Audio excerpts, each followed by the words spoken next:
Sejak pukul 3 dini hari, langkahnya selalu terdengar, padahal tidak seorang pun berjalan di jalan itu. Suara itu rapi dan menembus kabut tebal Merapi. Bagas Wicaksono, 24 tahun, berdiri di lereng dengan senter di tangan. Mahasiswa geografi yang keras kepala dan rasional. Ia datang untuk meneliti aktivitas gunung demi skripsinya. Tapi malam itu, langkah itu terasa lebih tua dan kuat dari apapun yang bisa dijelaskan angka atau alat. Setiap napasnya diukur oleh ritme gunung, dan ia tahu malam ini tidak seperti biasanya.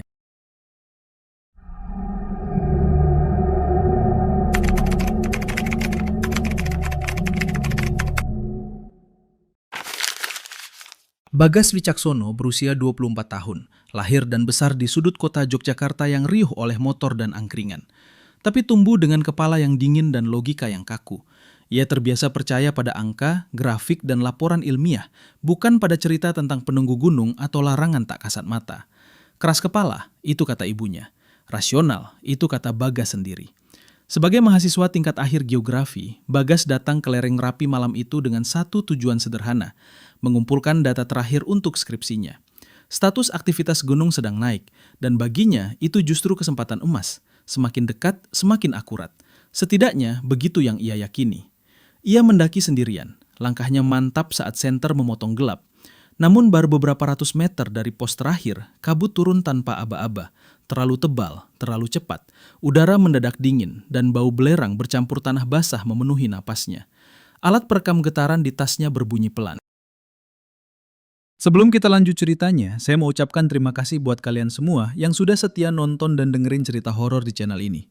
Kalau kalian suka, jangan lupa like, subscribe, dan tulis di kolom komentar pengalaman horor kalian. Cerita yang paling menarik nanti akan saya buatkan videonya.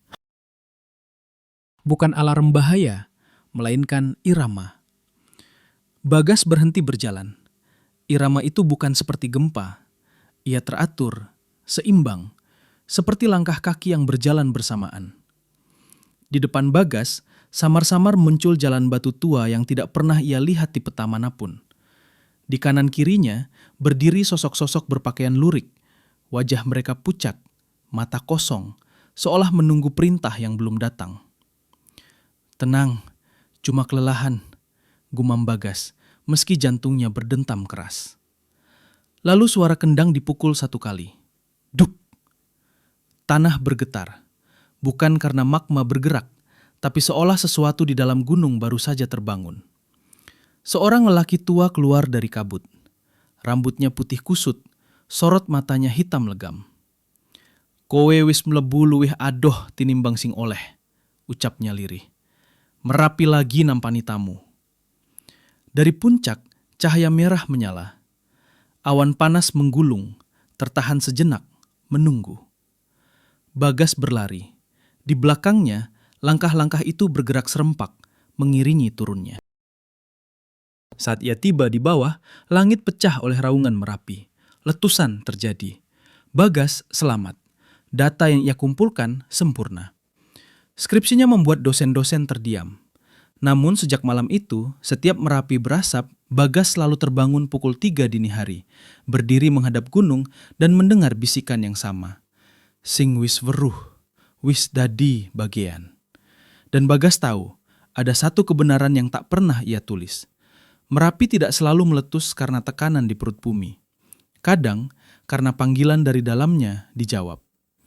Sejak letusan itu, Bagas tidak pernah benar-benar kembali ke Yogyakarta yang sama. Tubuhnya selamat, ijazahnya keluar, bahkan namanya sempat disebut-sebut sebagai mahasiswa berprestasi. Tapi setiap kali orang bertanya tentang malam di Merapi, Bagas hanya tersenyum tipis. Senyuman orang yang tahu sesuatu, tapi tidak boleh mengatakannya.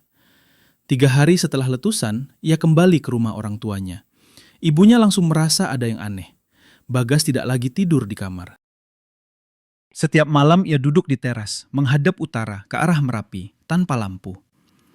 Kadang ia berbicara pelan, menggunakan bahasa Jawa halus yang bahkan ayahnya jarang dengar darinya. Nggih, kulo mangertos, bisiknya pada udara kosong. Suatu malam, ibunya memberanikan diri bertanya, Gas, kue ngomong karo sapa? Bagas menoleh perlahan. Matanya cekung, tapi sorotnya tenang. Terlalu tenang. Sing mulih bu, jawabnya singkat. Sejak itu, bau abu selalu tercium di sekitarnya, bahkan saat hujan deras. Pakaian Bagas sering kotor, padahal ia tidak keluar rumah. Di telapak kakinya muncul retakan halus, seperti tanah kering yang terlalu lama terkena panas. Seminggu kemudian, Merapi kembali berasap. Tidak besar, tidak kecil. Tapi tepat pukul 03.00, Bagas berdiri. Tanpa sepatu, tanpa senter, tanpa pamit. Ibunya terbangun oleh suara pintu kayu terbuka. Saat ia berlari keluar, yang tersisa hanya jejak kaki berdebu menuju jalan, lalu hilang. Pagi harinya, warga lereng menemukan sesuatu di jalur lama pendakian. Sebuah alat perekam getaran milik Bagas masih menyala. Data terakhirnya bukan angka, melainkan rekaman suara. Di dalamnya terdengar gamelan pelan, langkah kaki berirama, dan suara Bagas. Tenang, patuh, seolah sedang berjalan di barisan. Kulo namung nyuwun ngiring. Lalu suara lelaki tua menjawab, saiki giliranmu mulih. Sejak malam itu, setiap kali Merapi meletus kecil tanpa peringatan, warga Kinaherjo percaya, bukan hanya abu yang turun, ada satu barisan yang bertambah. Dan di antara mereka, berjalan seorang pemuda dari Yogyakarta, yang dulu percaya gunung hanya bisa dijelaskan oleh data. 40 hari setelah Bagas menghilang, Merapi terlihat tenang. Terlalu tenang. Tidak ada guguran, tidak ada gemuruh. Bahkan burung-burung kembali ke pepohonan yang hangus. Para relawan mulai turun, warga perlahan naik lagi ke rumah-rumah yang tersisa. Namun setiap menjelang subuh, beberapa orang bersumpah melihat hal yang sama. Di jalur lama pendakian, saat kabut turun rendah dan abu masih hangat, muncul jejak kaki. Bukan satu, puluhan, rapi, sejajar, mengarah ke atas. Tidak ada tubuh, tidak ada suara, hanya jejak. Seorang relawan bernama Seno, orang lereng asli, akhirnya berani melapor ke juru kunci yang baru. Ia tidak menyebut nama Bagas. Ia hanya bertanya satu hal. Kalau ada orang yang dipanggil Merapi, apa bisa balik? Juru kunci itu lama diam. Matanya menatap puncak yang tertutup awan. Bisa, jawabnya pelan. Tapi biasanya yang balik cuma raganya. Malam itu Merapi kembali berasap tipis. Pukul 03.07, listrik padam di 3 dusun. Dan di rumah orang tua Bagas yang sudah lama kosong, lampu teras menyala sendiri. Tetangga terdekat melihat pintu kayu terbuka perlahan. Dari dalam, keluar seorang pemuda berdiri diam. Bajunya seperti yang terakhir dipakai Bagas hari ia menghilang. Bersih, terlalu bersih. Namun kakinya berlapis abu kering. Pemuda itu menatap ke arah Merapi, lalu berjalan pelan menyusuri jalan desa. Setiap langkahnya tidak berbunyi. Anjing-anjing yang melihatnya langsung meringkuk, ekor masuk ke perut. Saat seorang warga memberanikan diri memanggil, "Mas Bagas?" Pemuda itu berhenti. Ia menoleh perlahan. Wajahnya sama, suaranya sama, tapi matanya seperti melihat dari tempat yang sangat jauh. "Nyun ngapunten," katanya halus. "Kulo namung nitip dalan." Lalu ia berjalan melewati tikungan dan menghilang begitu saja, seperti kabut yang tersapu angin. Keesokan harinya, Merapi memuntahkan abu tipis, cukup untuk menutupi desa, tapi tidak cukup untuk disebut letusan. Sejak saat itu, warga punya aturan baru yang tidak pernah ditulis. Jika menjelang subuh kamu mendengar langkah kaki Rapi dari arah gunung, jangan menoleh, jangan memanggil, dan jangan sekali-kali ikut berjalan. Karena barisan itu bukan menuju turun, mereka sedang menjemput. Dan di antara mereka ada satu langkah yang ritmenya sedikit berbeda. Langkah seseorang yang dulu bernama Bagas Wicaksono yang kini sudah tidak sepenuhnya pulang. Tidak semua yang berjalan dalam barisan itu lupa siapa dirinya. Bagas tahu itu. Kesadarannya datang seperti mimpi yang bocor. Tidak utuh, tidak stabil. Kadang ia merasa ringan, seolah kakinya tidak menyentuh tanah. Kadang panas Merapi terasa menembus tulang, tapi tidak membakar. Ia berjalan bersama puluhan sosok lain. Semuanya menatap lurus ke depan, mengikuti irama yang tidak terdengar oleh manusia. Namun Bagas masih bisa berpikir. Ia tahu kapan malam berganti. Ia tahu saat mereka melewati batas-batas yang dulu hanya ada di peta mitos. Ia bahkan tahu bahwa ia tidak sepenuhnya mati. Di suatu titik perjalanan, barisan berhenti. Di hadapan mereka berdiri gerbang batu yang tidak pernah ada di dunia manusia. Ukirannya bergerak pelan, seperti bernapas. Dari baliknya terdengar suara Merapi, bukan gemuruh, tapi desahan panjang seperti makhluk tua yang sedang bermimpi. Lelaki tua bersorban hitam berdiri di depan. "Sing isih kelingan jenenge," ucapnya. "Iku sing paling abot digawe." Bagas ingin menjawab, mulutnya terbuka, tapi suaranya tenggelam. Ia sadar, barisan ini bukan hukuman. Mereka adalah penyeimbang, penjaga ritme antara gunung dan manusia. Tiba-tiba dari kejauhan terdengar suara yang sangat dikenalnya.